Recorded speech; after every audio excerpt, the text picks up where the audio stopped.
Good afternoon. I'm Nina Flemings, Network Program Lead at Dunedin Fellowship Centre. A very warm welcome to this Knowledge in Action talk, which I and the team have been really excited about. We're so glad you're here with us. And today we are live streaming this talk from beautiful Sesimbra in Portugal. And to be exact, I am actually joining you from the Social Learning Lab of Beverly and Etienne Wenger-Trayner.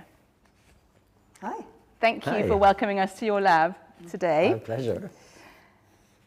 I'm so happy that you're here for today's conversation about the what, why, and how of facilitating social learning spaces. For those of you who don't already know us, Dunedin Fellowship Centre is a learning institution working in support of the creation and application of knowledge for sustainable development, with a geographic focus on Denmark's partners in the global south. As part of our conversation today, we'll be exploring the why and importantly also digging into the how of social learning approaches and how these might be applicable to today's rapidly changing world, and hopefully inspire you, as the title of this event says, to put some of this into practice, perhaps already in your next meeting. Why does it matter? What might it ask of you as a leader or facilitator? And how can it be meaningful to those you're gathering in the room? If you have a question or comment for Beverly or Etienne during this talk, please do pop it in the comments section of the social media platform that you're joining us from. And in that way, you'll be contributing to our global conversation today. Our talk today will last between an hour and a half, and we'll be addressing your questions in the second half. So do stay until the end. Beverly and Etienne, thank you so much for welcoming us into your lab and spending the Sunday with us, and of course sharing your important work with everyone who's joining us from around the world. Over the past couple of decades, and I think a bit more, you've of course been publishing extensively on social learning, both the theory and the practice, including a number of books that have inspired people the world over, including ourselves at Dunedin Fellowship Centre. And you've, of course, also worked with many organizations to help them build their social learning capability in pursuit of learning to make a difference, which is, in fact, the title of one of your books.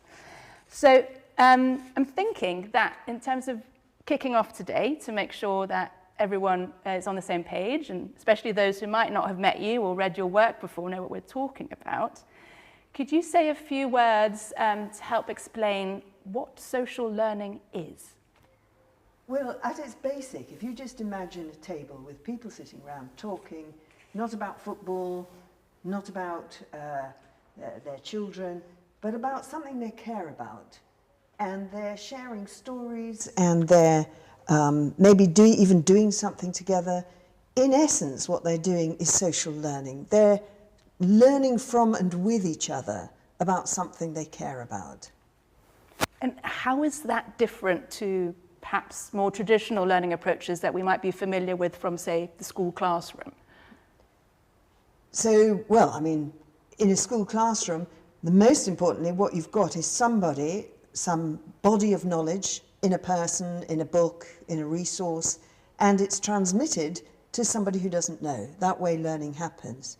But in social learning, the learning is driven by people who are working in practice and who are puzzling things out and working things out about what to do in practice, not in theory, but in practice. Great. And you talk about, in your theory, that there are three dimensions to a social learning space. Etienne, do you want to tell us a bit about those three dimensions?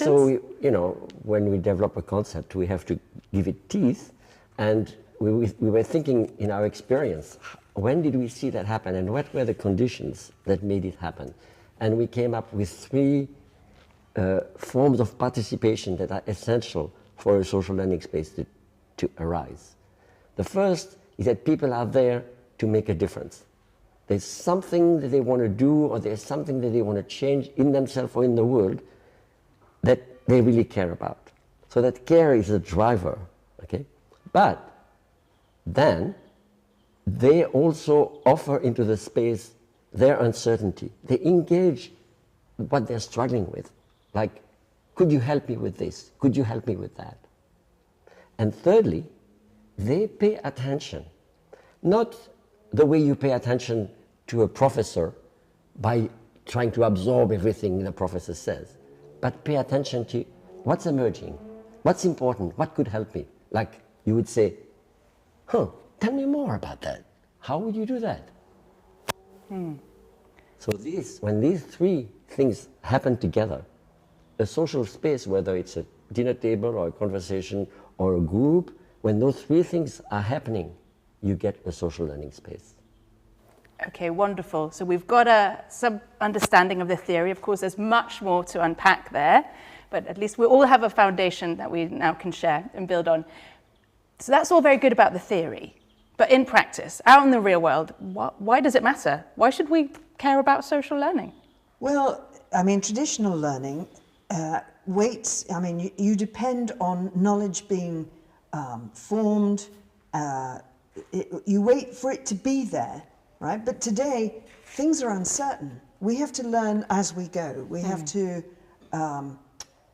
We can't predict what's going to happen next. We can't wait for a book to come out with all the answers in about what to do. We can't wait for somebody to study it and then teach us. We've got to work it out on the go. And particularly now when things are moving fast, when things are less predictable, then we need to get good at learning from what's happening in practice. What are people trying? What are they trying and it's working and it's not working? We need to be able to learn on the go.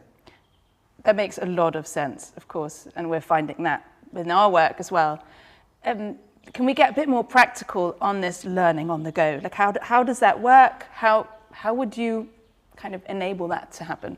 Learning on the go, as you said. I mean, that's why we talk about the social learning space, which is exactly what you need. When you are engaged in a process of doing something, and then there is a challenge, and you need very quickly to engage with people who understand what you're doing, who appreciate what you're trying to do, and can help you with their ideas, their experience, their stories. You know, like COVID happens, and suddenly we heard that in the medical profession there were all sorts of social learning spaces that were being created here and there. In universities also, wow, suddenly we have to have all our courses online. How do we do this? So, that's learning on the go. You are in the process of doing something, you learn, and you improve the way of doing something, and you can learn some more. And of course, your example, in terms of engaging uncertainty, that's a very good example of that, right? Yeah. We did see this happening all around the world in different ways and in different practices. In many ways, you're kind of stewarding a new learning paradigm, right? And based on your experience, it'd be really interesting to hear, maybe from your work with clients around the world, to what extent you're feeling that it's gaining traction, this way of learning. Are organizations really truly adopting this in a meaningful way? I mean, it's now, for many organizations, it's embedded and has been embedded for a while. Take Procter & Gamble, for example. They've had communities of practice, which are a form of social learning space, for how many years now? 25 years, something like that. 25 years, and that's just the way that they do business. We were just at a conference in the US where they were bringing members of 5 of those communities together for a conference, a face-to-face conference. 1,000 people were there, and for them, it was a natural thing that you are a member of a community where you discuss the practice of what you're trying to do. Amazing. Macmillan, we had a workshop last week and we had somebody from Macmillan Cancer Care in the UK, and there they have 60 communities of practice for people who are providing care for cancer patients. And yes, it is part of what they do for professional development. That's so amazing. we have organization in business, we have organization in government. Right now we are involved in a project about food fraud in the EU. so that Wow. people can learn from each other. We've done some work even with the Canadian military, for instance, with people who provide support for elite soldiers. Also in the development world, we've done a lot of work with the Swiss Development Corporation and World Bank and other organizations like this that want to create this horizontal connection across the developing world to not just bring in your expert, but from the bank, but to really make progress together. And just on that, actually, before we move on, we've now, firstly, just to pause there and say it's clearly something you see that's relevant across sectors and disciplines, and actually cultural normative contexts as well, right? Different contexts. But you mentioned communities of practice. I'm sure many of you listening probably heard about communities of practice as a form of social learning space. Could you define that? Because we obviously defined social learning at the start, but let's dig into communities of practice, a brief definition. A community of practice is a social learning space when it works well.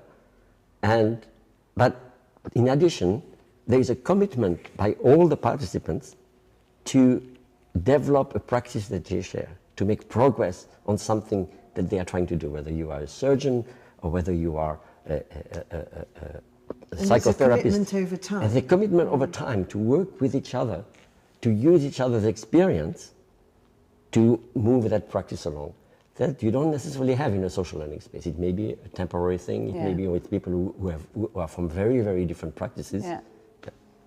Great. So we have that distinction clear now, because that might come up again as we continue the conversation, of course. And as I mentioned, and as you actually mentioned, Bev, more to the point, that last week here at the Social Learning Lab, where we are now, you hosted a workshop on cultivating communities of practice, I believe. And there, you, of course, opened up a social learning space for the group that was here, for practitioners wishing to get more deliberate about applying social learning approaches in their work. And we thought that for those joining us, it would be helpful to illustrate what this social learning space could look and feel like. What we're going to show you in a moment is a moment from this workshop, which essentially is what we might call a quintessential social learning activity called the Case Clinic. In real life, it unfolded over 70 minutes, but our amazing production team have cut it down to 2.5 just for you. Take a look. Okay, so now we're going to do a case clinic. That we start by having Lisa present her situation and give us a clear question that she wants us to engage with. After that, we'll have another 5-10 minutes to ask clarification questions of the type tell me more about. After that, we'll have about 15 minutes to share stories. This reminds me of a time when after that, we'll have about 10 minutes to give advice. And once we have given us our advice, we'll hear from her. What does this make me think of? What could I do with it? And then everybody will reflect on what they are learning from this process. We start off with you giving some context and saying, please help me with X. Okay, I think I'll start by providing a context and basically what's going on. Can you just restate, starting, could you help me? Could you help me with finding coherent flow of the program, of the Impact Lab program, that speaks to the community of practice social learning philosophy? Can you tell me more about kind of what expectations you give the expert? This reminds me of a role I started. We revamped the course and then tailored the teaching methodology, the pedagogy and everything else. Thinking whether you want to be a bit more intentional about this being a program. And I was thinking you might try finding a learning buddy for yourself or a mental. Thank you so much, everyone. It's been actually helpful, not just listening and debriefing, but also saying it out loud and thinking, how we can decentralize the space and actually let everyone learn from each other.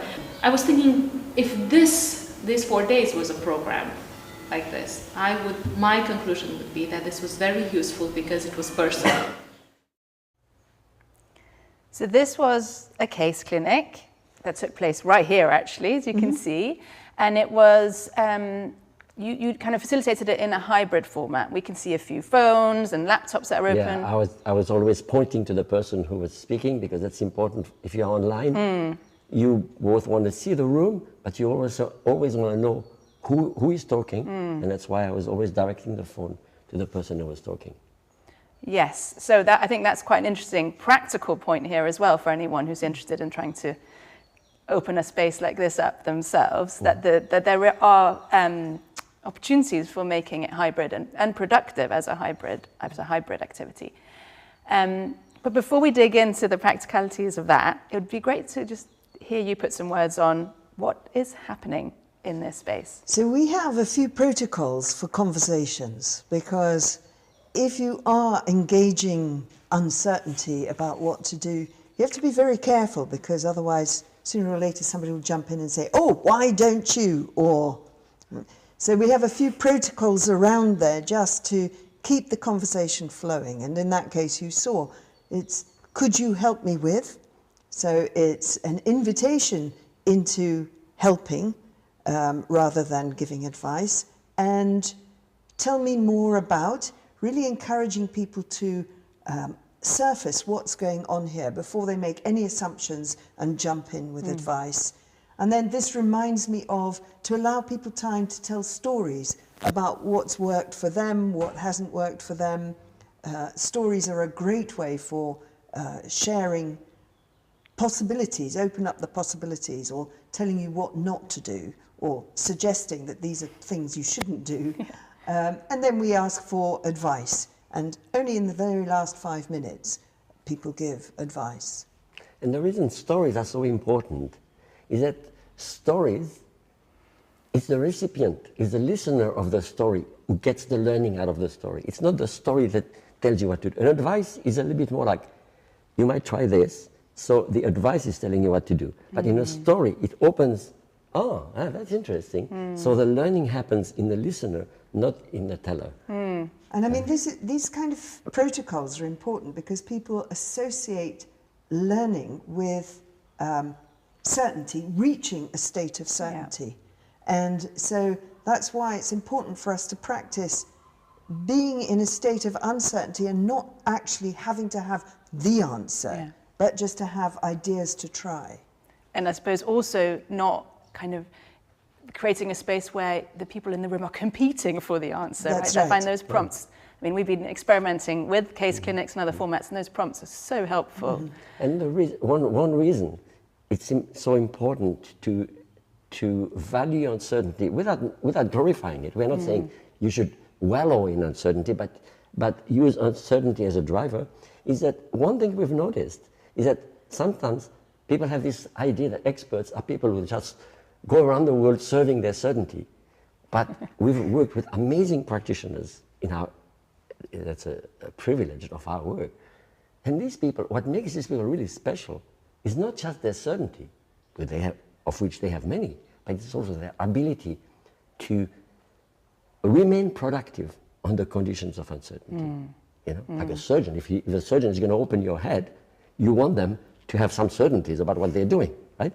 But you also want them that if there is something happens that was not planned, they don't get paralyzed. They are able to proceed. And in a way, a social learning space is that you learn in the same mode as you engage in practice, by the ability to remain productive under conditions of uncertainty. Thank you. What a great analogy with the surgeon there. Definitely would want them to be certain about what they're doing and then be ready to act if something unexpected happens. Okay, let's get more practical about the space and entering the space or being in the space.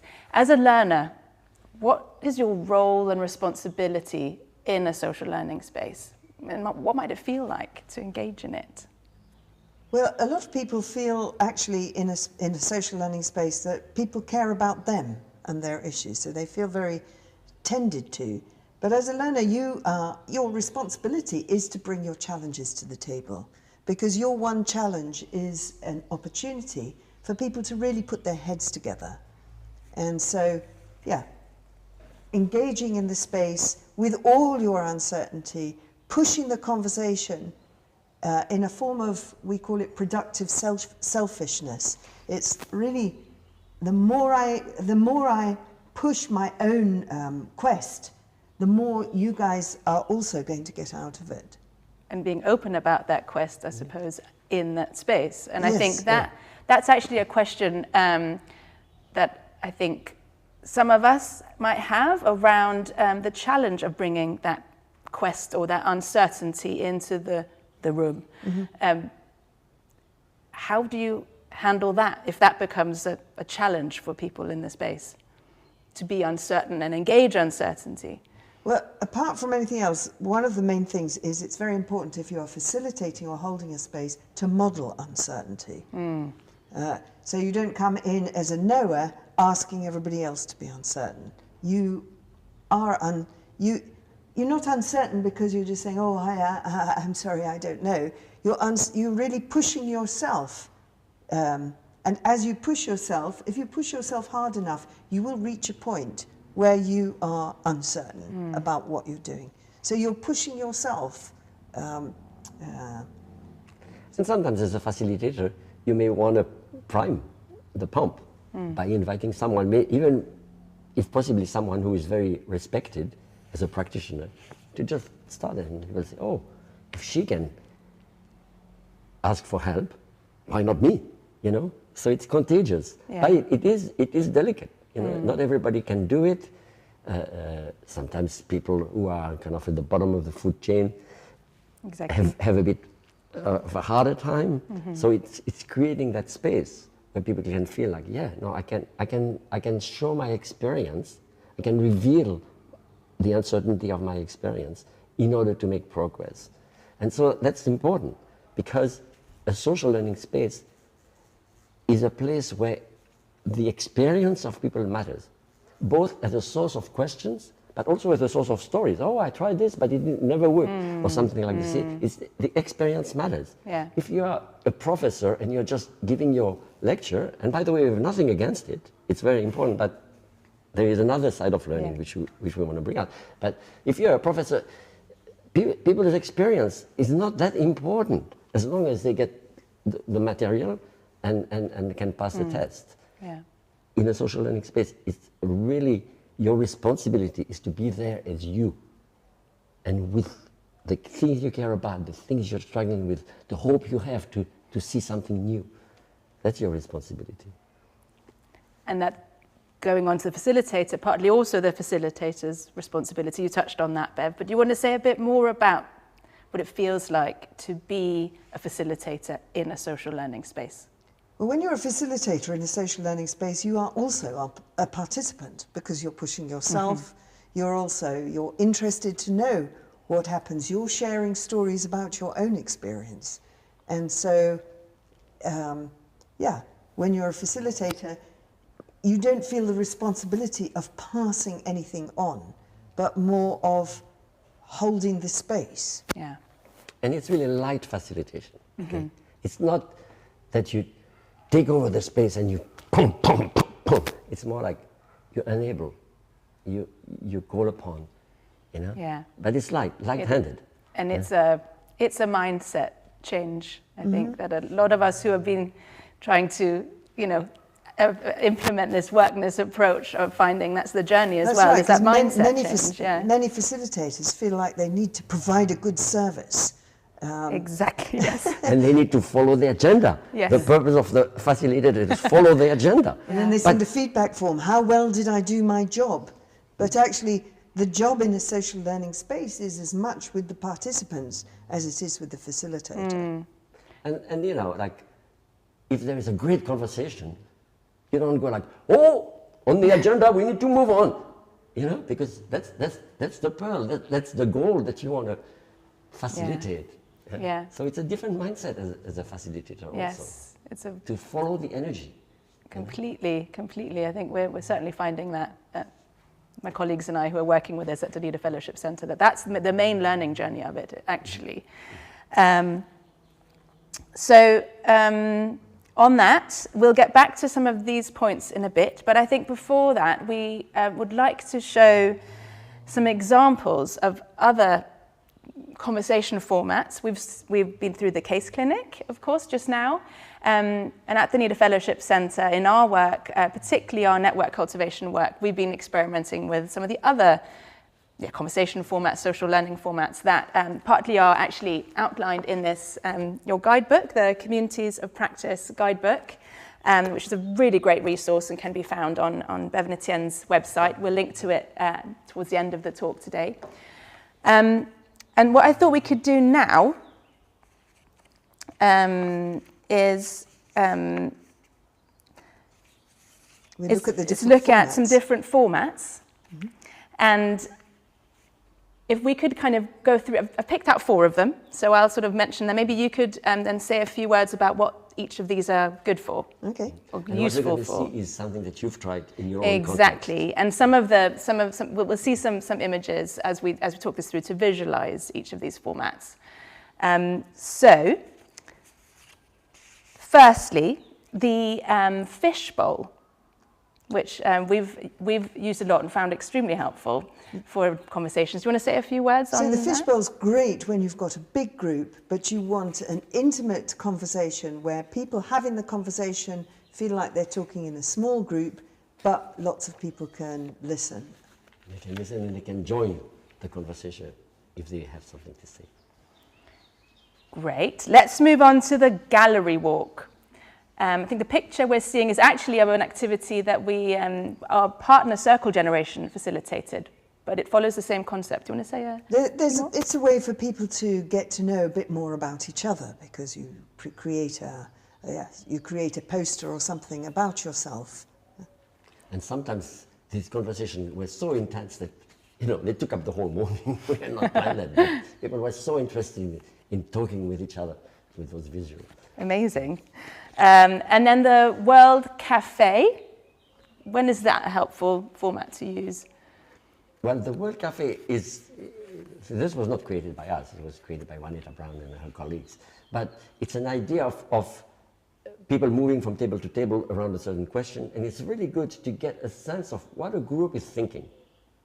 Because people get to talk to many, many people on the same issue. And the 4th one that we wanted to highlight is the practice matrix. When could that be a good format to use in a group? That's when you want to compare things across different organisations, different sectors, different projects. So in column 1, you'll have some questions. Across the top, you have the different organisations or different sectors, and people answer the questions in the cell of their matrix. So you get a very good sense of what a diverse group of organisations or people are thinking on a particular question. And it's a bit like the gallery walk, because it gives you a sense of what people are doing, but it's much more systematic. Great. So hopefully that's given you some inspiration for some formats you might want to apply. And as I mentioned, you can access the amazing Communities of Practice guidebook on Bev and Etienne's website, which we'll link to later in the talk with some other resources. I just had a question, because of course we've talked through some various formats and structures that can be helpful. But to what extent must there be a predefined structure for a social learning space? Is there like a minimum viable structure? Well, I mean, there are loads of social learning spaces happening which were not set up. Right? There's no actual structure, but it's not bad to have in your pocket a series of questions. So at some point in the conversation, if you want to turn a conversation more into a social learning space, you should be fishing for or asking people, so what is the difference that you care to make? Helping people to articulate that. And modelling uncertainty, but also asking people, so if you want to make that difference, then what's getting in your way? So, and then you direct the conversation to those things that are getting in the way of them making that difference, which brings in the uncertainty. And perhaps in terms of paying attention, you can say, well, okay, perhaps let's just pause here and recap what we've heard so far. So some questions that bring in those 3 dimensions is not a structure, but it's a little tool that you have in your pocket. Something to stay aware of. And then you mentioned it briefly earlier, but contextual expertise with the group that you're with. So if you're holding a space for some technical experts, let's say hydrologists, as a way of example, but you're not a hydrologist yourself, do you still have legitimacy to kind of facilitate that conversation? Yeah, we do that all the time. Actually, for us, it has given us a window into how complex the world is with all these different expertise that people have. It's amazing. It's really amazing. But it helps to have a bit of a sense. So maybe you may want to talk to a few members ahead of time to just have a bit of a sense of when the thing is going astray, when people is taking the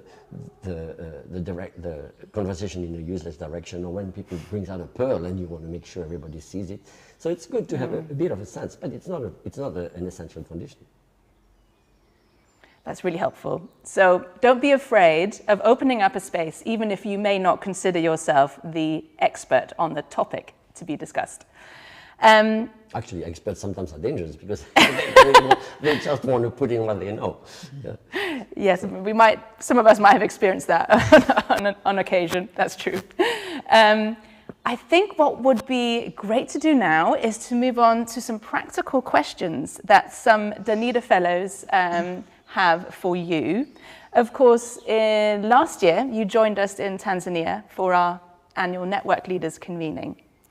And participants who were with us during that convening have applied a lot of the learning around cultivating communities of practice and facilitating social spaces that they learnt, basically from practice with you. And today we have questions from 2 of our fellows and also coordinators of national Danida Fellows networks in respectively South Africa and Argentina. Firstly, let's start with Joshua Rasifudi, who is from the Department for Water and Sanitation in South Africa. Hi, Beverly. Hi, Etienne. Thank you so much for the training, or maybe I should call it the coaching. It has got to do with the going to the fish bowl now.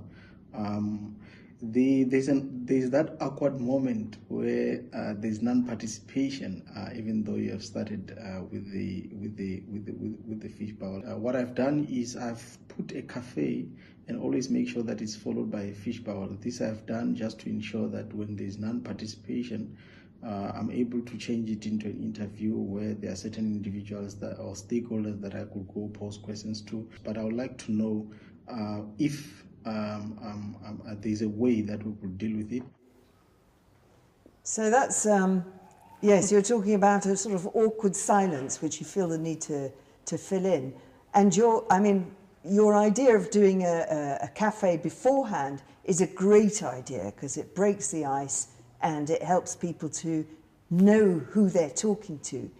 If you're in a fishbowl and there's an awkward silence, well, first of all, it's okay to have an awkward silence. You can rest in a reflective pause or awkward silence, giving people time to think. But really, if people have nothing to say, you can also end it. Right? It is not your responsibility to jump in and fill the silence. You need to think, you may need to revisit what kind of question you asked, because if people don't care enough about the question or the topic, then they're not going to say anything. So you might have just hit on the wrong wording.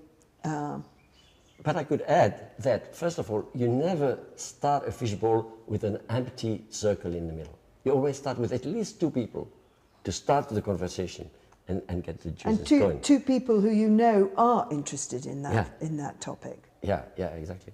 And in some cases, we've even planted seeds in the group and said, hey, if there is a silence, you go. So whatever works. I haven't. Yeah. Thank you. Great concrete answer for Joshua there. Joshua has a follow-up question for you now. How would we go about the cafe and the fish bowl if we were to go into the hybrid setting, or maybe completely online, but still we want to achieve the same results with maximum participation? This I'm saying because we had a workshop where we had a lot of people online and we gave them some questions or similar questions in the room, but when the answers came back, we kind of felt like some of the answers, it could be that someone went and searched. Now there are artificial intelligence tools, for example. So how do we go about that? Because that is different from if they were in the room and there's that human interaction as an example.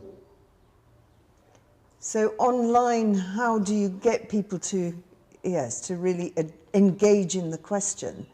I mean, I think the kind of questions you put out there are important, because if you ask people things like, tell us about your experience of, rather than ask them a question, that they can't ask ChatGPT. So people are talking about their experience of something.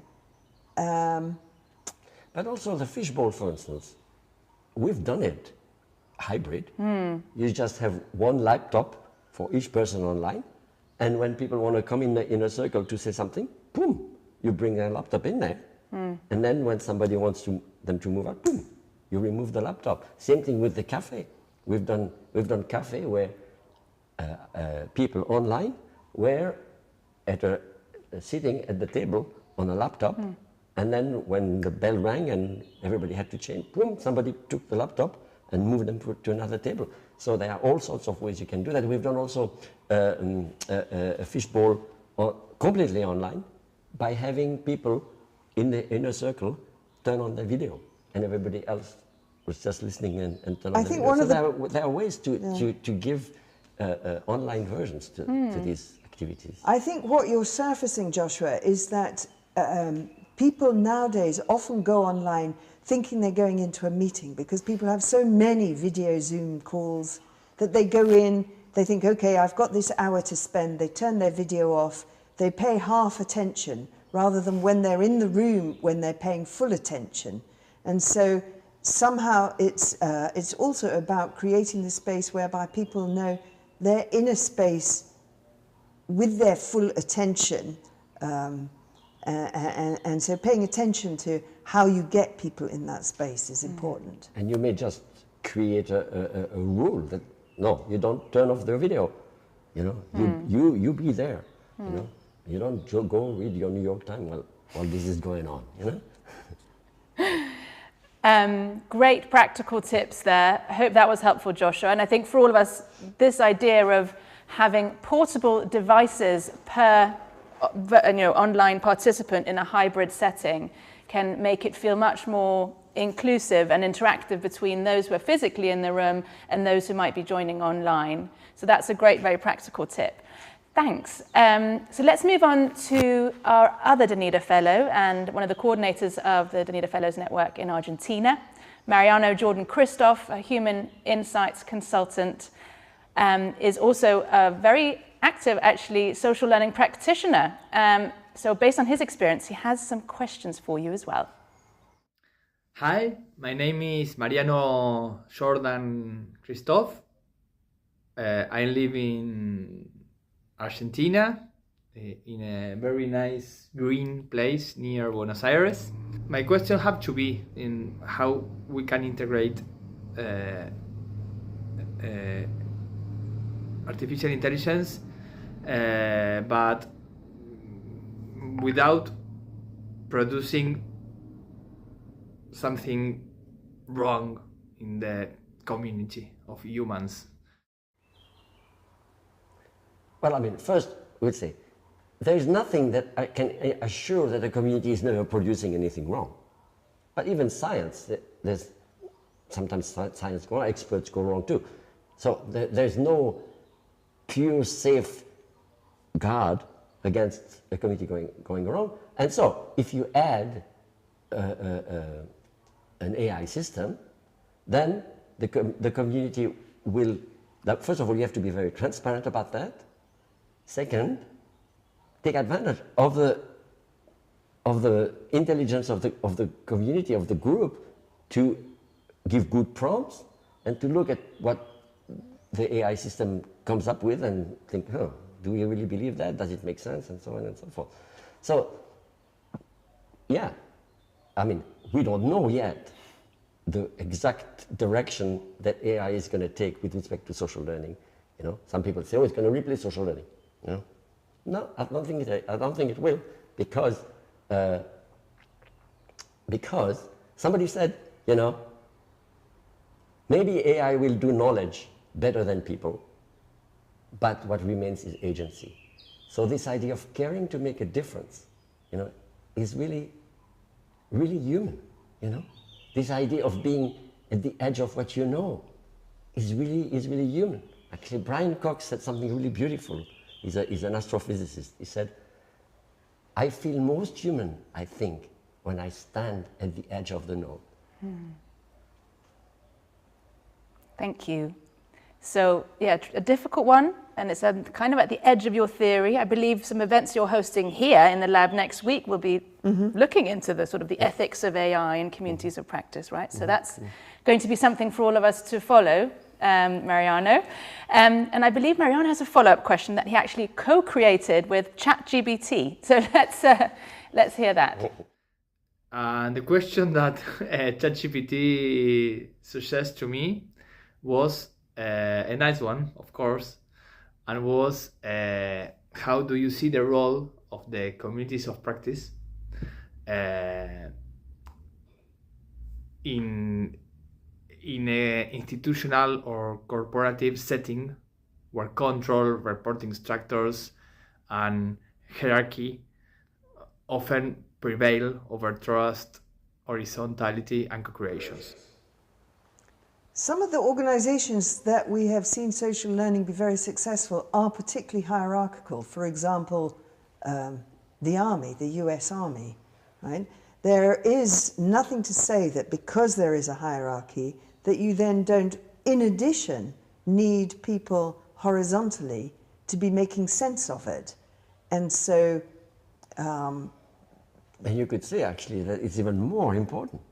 If you have a very hierarchical organization, if you don't want people to just be robots and do what they are told, but you want them to engage their intelligence in what's going on, that's not just innovation, it's essential, right? Because there is a place for them to, and actually, yeah, there's a good point there, is that if the organization is very hierarchical, there may be a temptation to micromanage the communities, and then to make the communities another place where people do what they're told. That would be a big loss, because you lose really what's precious in a community, is that people engage their experience and their intelligence in making sense of something. And if you make it a place where people do what they're told, you lose what's good about a community. And you also probably would have to pay attention that in the same social learning space, you didn't have people who are higher up in the hierarchy with people who are lower down, because that could create a problem. So deciding who's at the table is a very important part of that. Okay, thank you. Anything really practical? Because of course, you know, on your point, Etienne, around that it is helpful, particularly in hierarchies, but also, balancing that with the point of, within each layer kind of is where it would make sense to build communities of practice or cultivate them. Yeah. Is there anything practical on that you could add for Mariano on how you could go about that in a hierarchical organization? What we've found is it is often good for a committee of practice to have a sponsor, to have someone inside the hierarchy who recognizes the value of what the committee is doing and kind of vouches for it, make sure that if they needed some resources, maybe for travel or something, that the hierarchy provides those resources, but also protects the community from disturbances from the organization. I have a friend actually who was building a community of practice among CLO in a software company. Those were clients, and he had to make sure that the salespeople were not using the community as a place to sell the products, but it was really a true community among CLOs from different organizations who valued the fact that they were provided that space, but didn't want that space to become the place of sale. So you also have to protect a community from the different things that could disrupt it. Great, thank you. Thanks for elaborating on that. Mariano, we hope that that was a helpful answer to your very valid question. Thanks to Joshua and Mariano. Moving on, actually, and linking to Mariano's latest question about sort of communities and social learning spaces in hierarchical, large, corporate cultures, there is that. Talked a little bit indirectly to it, this sensitivity around group dynamics. Who do you invite in, and how do you navigate the power, the authority or not, the different voices in the room.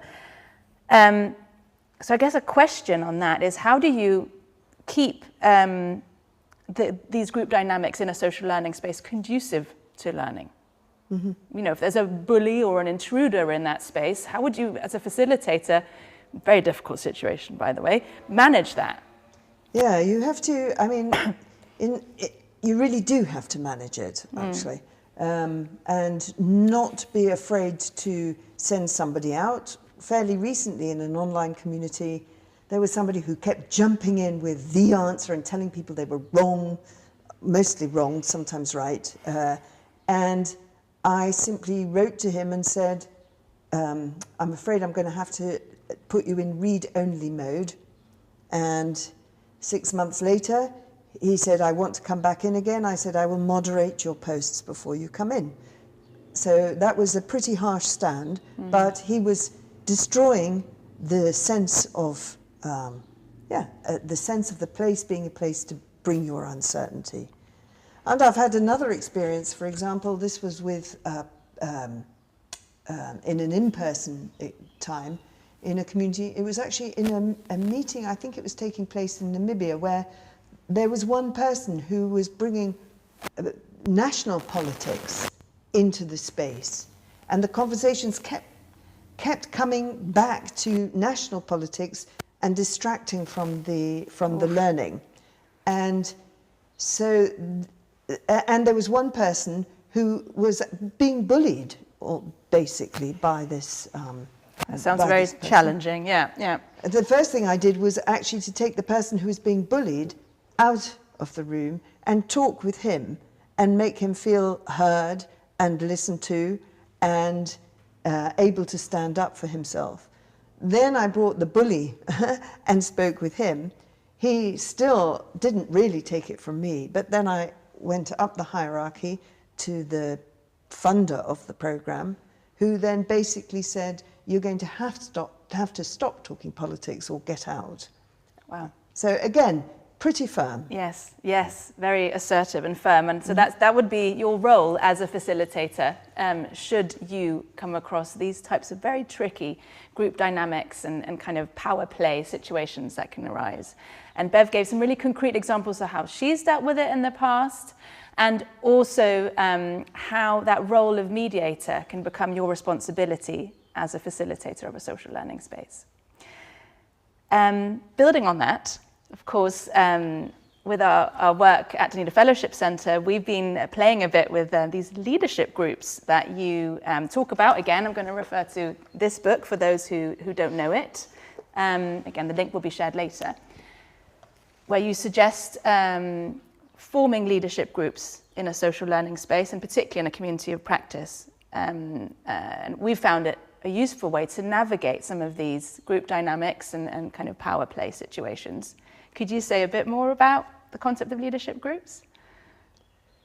Yeah, over time in a healthy community, you have, maybe in the beginning it's like one person who's really leading, but over time you would like to see members taking some responsibility. That's our observation of a healthy community over time. So we thought, why not pump the process up at the beginning? So we looked at what are the different tasks that a good leader seems to be paying attention to. and we articulated 8 of them or something. Yeah.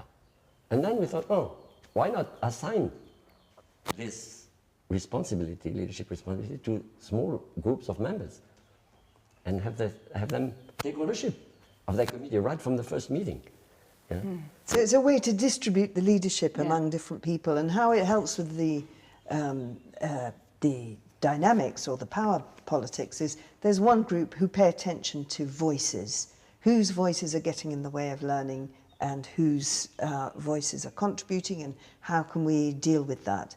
We call them the community keepers. So the community keepers do that, and they're given permission during the 3 days to check in with people to make sure that they're feeling heard, and if not, to bring it to the attention of the whole community. Actually, we have a good example of that. When we were in Sri Lanka, we were doing this process, and in the middle of a meeting, one member stood up and says, as a community keeper, so he took the legitimacy of being a member of that group, I would like to draw attention to the fact that this person just said something really important here, and nobody reacted. So he took it upon himself to be in that role. Because he had permission to, that was his job. Because he had permission to, because it was his job, exactly. Yeah. Wow, that's quite powerful. I mean, we've experienced similar situations ourselves in some of the spaces that we've been holding. And I mean, some of the Dunedin Fellows, you'll know if you're listening today, have even used words like transformative about taking on one of these leadership roles in terms of their own development and learning, which is really meaningful. And we have had some communities that were kind of struggling and not being very engaged. Actually, it had turned into a series of PowerPoint stuff. And just when Bev introduced this group into that community, it kind of basically brought the community back to life. Yeah. Wow. So different tasks. So we've talked about the committee keepers, but there's also the agenda activists who look at, are we learning the right things? Are the questions being addressed? And people who look at the memory, what should we remember? So different groups taking different responsibilities. And you mentioned the agenda activists. Are we learning the right thing? On that, how do you know if a social learning space, like perhaps the next meeting of some of the people joining us today, how do you know if that is creating value for those in the room, that it's meaningful? Well, I mean, there are two things. How do you know, right? There is, how do members know that what they're doing is moving along? And then there is, when does a social learning space or a community of practice have to account for the value they created to an external stakeholders? And I'm not sure which of the two you're talking about, but in both we've cases, seen both things. In both cases, I think what's really important is that that people know that, or people think of value not just as how am I enjoying this space, how am I enjoying these people, how am I getting good ideas, but also how am I applying them? All right, what value am I getting from changing my practice? And what difference is that making in the world? How am I getting closer to making the difference in the world by being part of this social learning space? And so we have a framework on that, but it is to encourage people to really think through and tell the stories about how what they're doing, how the ideas that other people are giving to them have changed the way they do business, the way they do things, and how it's brought them closer to making the difference they care to make. And we've noted that when people tell those stories, both back in the space, then everybody says, oh, that's what you try to do, that's what we discussed last time. Oh, fantastic, I should try to do it too. So it becomes a learning gift back to the community. But also we found that managers actually are sensitive to these kind of stories. They don't just want numbers. They also want to know what's going on, what changes have you made. And so these stories also talk to external stakeholders. Yes, and I mean funders more and more as well, certainly in the international development space, are asking for these types of value creation stories that you're just talking about. You mentioned your value creation framework, which of course there is a whole book about this, so it could be a whole other knowledge and action talk. But we're going to briefly, I think, just sort of from a highlights conceptual perspective, look into it. We're going to show it to you so that you can get an idea of what, at a high level, the value creation framework is. Bev and Etienne, it's a big ask, but in sort of a summing up intro to the framework, could you put a few words on what we're seeing here? Well, we're seeing what I was talking about, that people, if you start with immediate value, what you're seeing is that people have value in being with other people who understand the difference they care to make.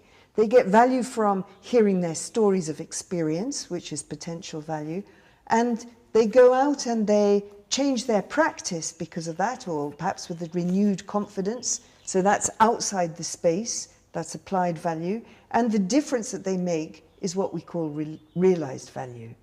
So really it takes you through a sort of story, but also you always want to be paying attention to, for example, is what we're doing, are the ideas that we're getting, is anybody changing their practice as a result? So that's where you'd see that little loop at the top. You want to be always making sure that you're paying attention to where value is being created, and if it's not being created or if it's not translating into further action, then you need to pay attention to that. That is where your learning is. And these different kinds of value are things that you can monitor independently. You can see how many people download the resources of the community. You can monitor how people fill out their feedback form at the end of a meeting, whether it was good. So you can monitor these different kinds of values, and then you have stories of members that go across. So, I mean, the framework itself is a mixed method, integrated method, which uses both quantitative and qualitative data. Yes. And of course, I think you alluded to this, it's not necessarily a linear process. There are these loops, right? So you're potentially revisiting, going back, moving forward. And just, I think, just for clarity, in terms of how you define value, it's anything that brings people closer to the difference that they care to make. Just to make that clear. I think we alluded to that, but in case there's any confusion there. And I think to get a real in-depth take on the value creation framework, do get a copy of Learning to Make a Difference that, of course, Bev and Etienne have co-authored. Now, we have some questions from the audience.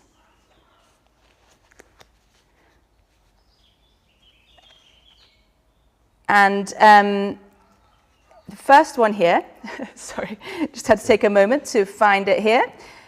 Some participants who are joining us today have been wondering about this, we talked about it, bringing challenges to the table. So sort of this idea of engaging uncertainty, because it's actually not always easy to share your failures or mistakes with others. How might you handle this as a facilitator, is the question. I mean, bringing in your uncertainty is not just talking about failures. Maybe failures is an advanced topic of discussion that needs a group to have developed a bit more trust. But asking for help on something that you're trying to do is a first ramp into that. And you don't just say, okay, guys, let's just, let's hear what you're uncertain about. For example, in this summit that you're coming to actually next week too, we've invited people to create a booth, in this case on Padlet, where we say, tell us about your project. What's one thing that you're proud of, and what's a challenge that you're still working on?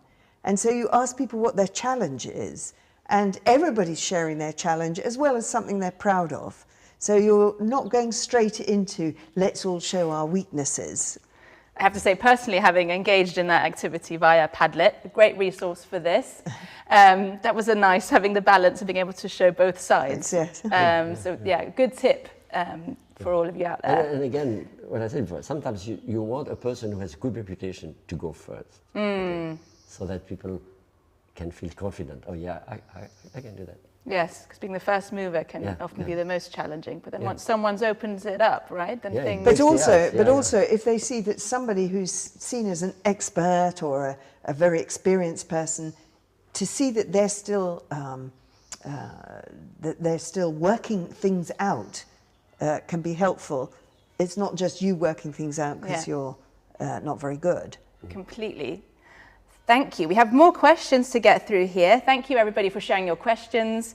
Olga has a question for you, of course, one of your social learning fellows. How do we help each other to open the attention in the space, which could be somewhat closed? So opening for paying attention in a space that might feel somewhat closed. I hope I've interpreted this question correctly. Well, perhaps, I mean, it's really hard without it being a bit more concrete, but I mean, it might be good to speak to the people before you bring them into a space if you think they're going to be close to each other. Find out what is it that's troubling you and what, so prime the pump a little bit before you come into the space might be a good way to start. And we always include moments of reflection. And the moments of reflections are both what are we learning, but how well are we working together? And an important reflection would be, you know, are we victim to groupthink? You know, are we just reproducing what we already know? You know, which is of course a risk, especially in communities of practice that meet regularly. Yeah. That's, sometimes we create debates just to have people come head to head with each other and disagree. Yeah. Right, so another question here from Partha. Thank you, Partha. I believe it's our colleague Partha from India. He's referring to the 5 steps of the case clinic that we of course saw earlier. And his question to you is there any specific structure for the storytelling? And here, I hope I've interpreted this correctly, Partha, this relates to the, you know, the problem holder, so to speak, telling asking the question to the group in the case clinic. Was he talking about people sharing their stories? Referred to the 5 steps of the case clinic, any specific structure for the storytelling? For the storytelling? No, well, the structure is the question, which is, yes. This reminds me of, or this makes me think of, but we don't give any more structure than that. And actually, I should say at this point that most of these prompts come from Travis Tennyson, not from us. So, yeah. But there could be a structure, you know, maybe start by saying the problem that was faced and then what happened. There could be, we're not, I mean, we are proposing these format, these protocols for activity only as, you know, prompt for people's imagination. It's not something that needs to be followed. If in a context people don't quite know how to share what they have experienced, then having a bit of structure around it could really help. You know, we haven't felt that need so much. Well, actually, that's not true, because I'm just remembering now when I was working with some members of parliament who love to tell a good story, and if they started, it could take 15 minutes, even half an hour before they finished. And so there we did give a little bit of structure, but to be honest, I can't remember offhand what it was. Yeah. So your main message is actually, overall, not to worry too much about structure in how to answer the various prompts, including the But we do have, it's not a structure for the storytelling, but we ask the person who presents the case not to respond to the story when it's being told. They can ask clarification questions. So if the story was a bit unclear, they can say, hey, can you tell me a bit more about that? But we ask them not to respond like, oh, I don't know if this story would work here or something like this. Helpful, thank you. And now we have a question from Gopal. Thank you, Gopal, for being with us today. Building on the question from Mariano, I am also struggling with the engagement of participants in a form of community of practice during virtual meetings. I have already tried a few strategies that you mentioned, Etienne, earlier, but it's not working as well as hoped. Maybe because of early practice, I hope to make it more effective over time. Anything you would say to that? Any advice? We have sort of general advice, like we said, we always ask people to put their videos on. We don't allow people into virtual settings when they don't have a video on. You don't come into a room and put a paper bag over your head or hide behind the curtain. It just simply isn't on. And so that's a sort of general rule that we have, unless, of course, there's a bandwidth issue. But I think as well, it's very, the times where on virtual settings have worked best for social learning spaces have been when, for example, we invite a participant to host the session. So a participant will maybe bring their challenge in, and then we work with them in advance of the call to help plan an agenda, help plan what's going to happen, offer to facilitate certain bits of it, but allow them to facilitate the whole thing if they want to, or we'll facilitate the whole thing. And somehow when when an actual participant in the space is presenting their own challenge and inviting people into the space and saying why it's important to them, then colleagues and peers have difficulty in not wanting to help. But online, what we found is that it's important to have breakout groups if you are more than 7, let's say. Because online is kind of easy not to put yourself forward. But when you're just with 3 in a small breakout group, most people just don't stay silent. So that's also there's a very practical tip for you, Gopal, that you could try out using breakout groups, especially, you're saying, if you're more than 7 people in the space.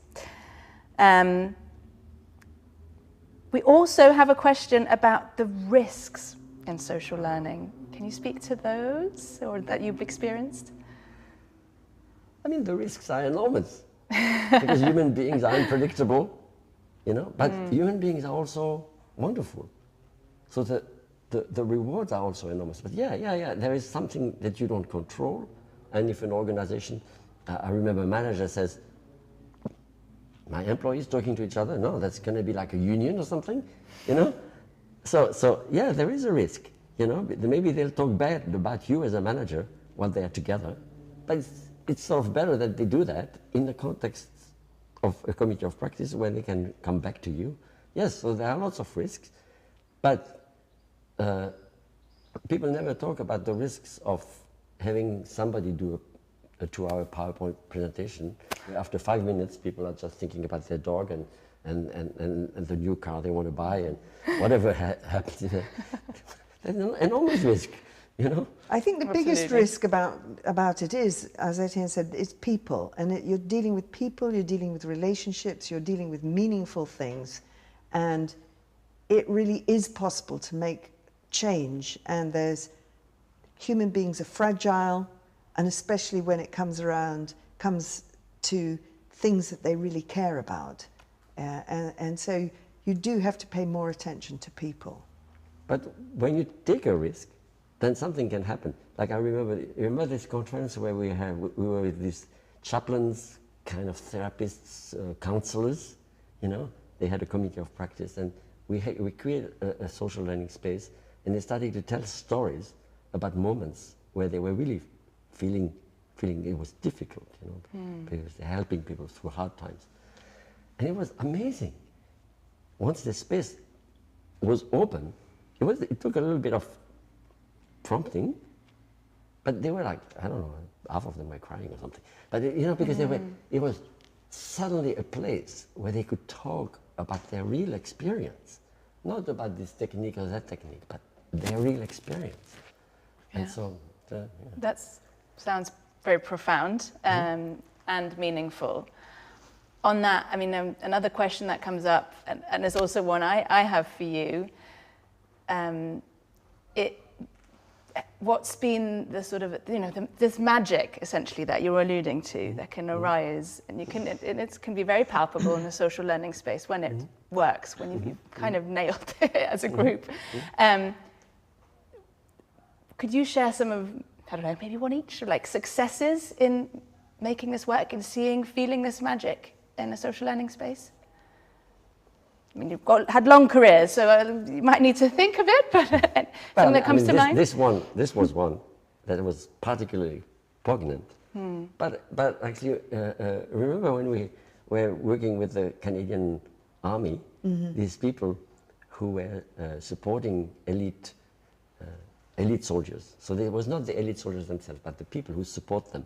But they were like from different angles. You had a psychiatrist, you had a medical doctor, you had a career advisor, so all the people. Physiotherapists also. Yes.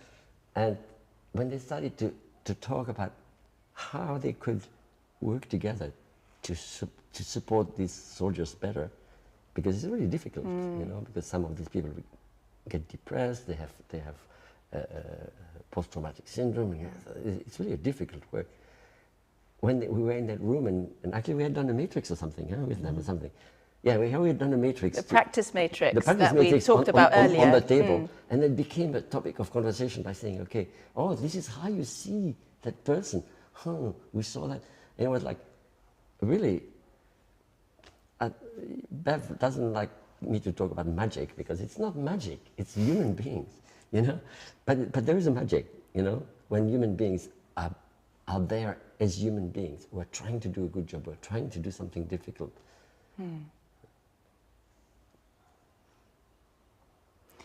Sorry about using the word magic. I would say there's, oh, well, we can use another word. No. But that's I can see great example. Why Bev doesn't like that, because it's used, you know, too easy. Fair enough. I believe we're coming towards the end of our time together, unfortunately, but as part of kind of rounding up our conversation, I think we'd all love to get some parting, maybe 3 pieces of advice for those of us who now want to kind of, or are eager to try and apply some social learning approaches, perhaps even in our next meeting. What are the next steps? Well, I would say first, just be courageous, be playful, all right? You can go in with the tried and tested, but life's short. Go for it. And have some faith in the human heart, you know? Because, you know, at the end of our workshop, the group that was the committee keepers that created an activity, and one of the activities, the parting activity, was like, one word that you have about this workshop, and everybody says inspiring, and I was like, what am I going to say? And I said relieved, you know, and I didn't say relieved, oh, thank God it's over, people are going to leave. I said relieved that it worked again, you know, because we are always nervous before a workshop, because we never know if it's going to work again. And again, opening a space where people can be themselves. And I would say a third piece of advice, all related to this really, is see every time you open a social learning space as a new opportunity to learn to do it better next time. What a great note to end on. Do, you know, bring your courage into the room and test this out as part of your own learning, not just for the group that you're facilitating, but for you to learn as well. That's all part of it. Thank you, Beverly and Etienne. Thanks, Nina. It's been wonderful, and as always, an inspiring time talking to you. And of course, thank you to Mariano and Joshua for bringing their questions to us today, and to all of you who joined us, and for the questions that we got from you in the chat. Great contributions to this global conversation. So as mentioned, go ahead, test this out, don't hold back. Your next meeting could be perhaps when you try it out for the first time. You'll find links to the resources we've referred to in the chat part of the social media platform. They can maybe nudge you and give you some sort of ease in how you could go about this in a very practical way. So this talk will now be staying online, so you can revisit it, and please do share it with others, colleagues, friends, family in your network who you think could find it useful for their work. Future Knowledge and Action talks with Dunedin Fellowship Centre's partners and our highly skilled Dunedin Fellows from around the world will be announced here on our social media platforms and also via our newsletter. So please do sign up to receive our newsletter if you haven't already, so you can stay up to date. So that is all we have for today. Thank you for your time. Enjoy the rest of your Sunday, and bye for now. Bye. Bye-bye.